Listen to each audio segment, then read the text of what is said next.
అందరికీ మన ప్రభువును రక్షకుడైనటువంటి యేసుక్రీస్తు వారి పేరిట ప్రత్యేకమైన వందనాలండి. ప్రియులారా, దేవుడు ఎక్కువ సార్లు మనతో మాట్లాడుతున్నప్పుడు అది వాక్యం ద్వారా కావచ్చు, వాక్యం ద్వారానే సేవకుల ద్వారా కావచ్చు, వాక్యం ద్వారానే పాంప్లెట్ల ద్వారా కావచ్చు, లేదంటే కనుక మరి జరిగే యూత్ రిట్రీట్స్ ద్వారా కావచ్చు, లేదంటే కనుక ఇలా డైలీ డివోషన్స్ ద్వారా కావచ్చు, మనలో మార్చుకోవాల్సిన విషయాలను దేవుడు మనతో ఎక్కువ సార్లు మాట్లాడుతున్నప్పుడు, అనేక విధాలుగా అనేక రూపాలలో మనతో మాట్లాడుతున్నప్పుడు మన ఆలోచన విధానం సహజంగా ఎలా ఉంటుందంటే, ఇన్ని మార్చుకోవాల్సి వస్తుంది, ఇన్ని చేంజ్ చేసుకోవాల్సి వస్తుంది, ఏంటి ఇలాగని మనల్ని మనం ఒక విసిగిపోయే నేచర్లోకి మనం వెళ్ళిపోతూ ఉంటాం. కనుక అలాంటి పరిస్థితుల్లో ఉన్న వారితోటి దేవుడు ఈ ఉదయకాలంలో చెప్పే ఒక గొప్ప విషయాన్ని మనం చూసినట్లయితే కనుక సామెతల గ్రంథము 3వ అధ్యాయం మనం చూద్దాం. సామెతల గ్రంథము 3వ అధ్యాయము 11వ వచనం కనుక ఈ సందర్భంలో మనం ఒకసారి చూసినట్లయితే, నా కుమారుడా, దేవుని శిక్షను తృణీకరింపవద్దు, ఆయన గద్దింపునకు విసుకవద్దు. 12వ వచనంలో, తండ్రి తనకిష్టుడైన కుమారుని గద్దించు రీతిగా దేవుడు తాను ప్రేమించు వారిని గద్దించును. చూసారు ఎంత చక్కగా ఉందో. ఆయన ఎవరినైతే ప్రేమిస్తున్నారో, ఎవరినైతే ఇష్టపడుతున్నారో వాళ్ళల్లో ఎలాంటి లోక సంబంధమైనటువంటి నీడ ఛాయ కూడా ఉండకూడదని కోరుకుంటారు కనుక ఎక్కువగా వాళ్ళకే తన యొక్క ఆజ్ఞలను తెలియజేస్తారు. ఆయన ఎక్కువగా వాళ్ళకే తన ప్రేమను వ్యక్తపరుస్తూ ఉంటారు. ఎక్కువగా వాళ్ళకే తనకి ఇంకా నచ్చాలని కోరుకుంటూ ఉంటారు. అలాంటప్పుడు మన ఆలోచన విధానం ఎలా ఉండాలో ఒకసారి మీరు ఆలోచించండి. విసుకవద్దు, తృణీకరింపవద్దు. ఎందుకంటే తండ్రి తనకిష్టమైనటువంటి కుమారుడిని గద్దించు రీతిగా దేవుడు కూడా తనకిష్టమైనటువంటి వాళ్ళకి ఎక్కువగా ఆయన మాటలు తెలియజేస్తూ ఉంటారు. ఎక్కువగా ఆయన మాటలు మనం వింటూ ఉంటే మనలో మార్చుకోవాల్సిన విషయాలు మనకి బాగా అర్థమవుతూ ఉంటాయండి. దాని అర్థం మనలో ఉన్నటువంటి లోపాలను ఎత్తి చూపుతున్నారని కాదు, లోకంలో నిన్ను ప్రత్యేకపరుచుకుంటున్నారని. కనుక ప్రియులారా, ఒక సందర్భాన్ని మీకు చూపిస్తా.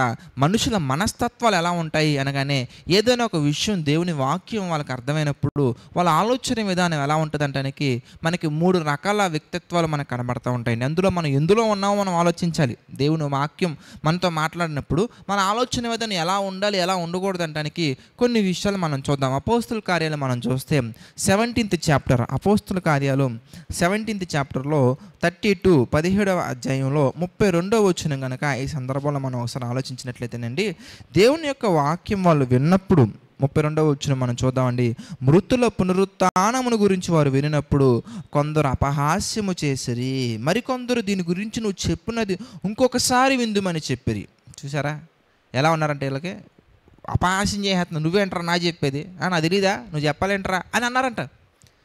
అంటే అలా మాట్లాడుతున్నారు, అపహాస్యకులుగా మాట్లాడుతున్నారు. ఇంకొంతమంది బాగానే ఉంది బ్రదర్, కాకపోతే ఇప్పుడు నేనున్న పరిస్థితుల్లో అలా ఉండటం కష్టం అండి, నేను తప్పకుండా టైం చూసుకొని నేను మాట్లాడతాను, టైం చూసుకొని అని టైం తీసుకుంటుంటారు. చూద్దాంలేండి, చేద్దాంలేండి, ఆలోచిద్దాంలేండి, చూద్దాంలేండి, ఇలా మాట్లాడుతుంటారు. కొంతమంది అపహాస్యం చేస్తూ ఉంటారు.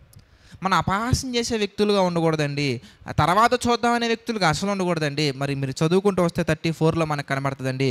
అలాగుండగా కొంతమంది ఇదిగో విశ్వాస విషయంలో మరి పౌలు గారిని హత్తుకునే వ్యక్తులుగా మనకు కనబడుతూ ఉంటారు. అంటే వాక్యాన్ని మనం హత్తుకొని, జీవవాక్యాన్ని మనం కట్టుబడి మన జీవితాలను ముందుకు తీసుకువెళ్ళే వ్యక్తులుగా ఉండాలి. కానీ మన అపహాస్కులుగానో లేదా తర్వాత విందామని చెప్పే వ్యక్తులుగానో మనం ఉండకూడదండి. ఎందుకంటే దేవుడు తనకిష్టమైనటువంటి వారికే ఆయన విషయాలు తెలియజేసే వ్యక్తులుగా ఉంటారు. కనుక ప్రార్థన చేసుకున్నాను. దయచేసి ప్రతి ఒక్కరు తలలో ఉంచి ప్రార్థనలు ఏకీభవించండి. ప్రార్థన.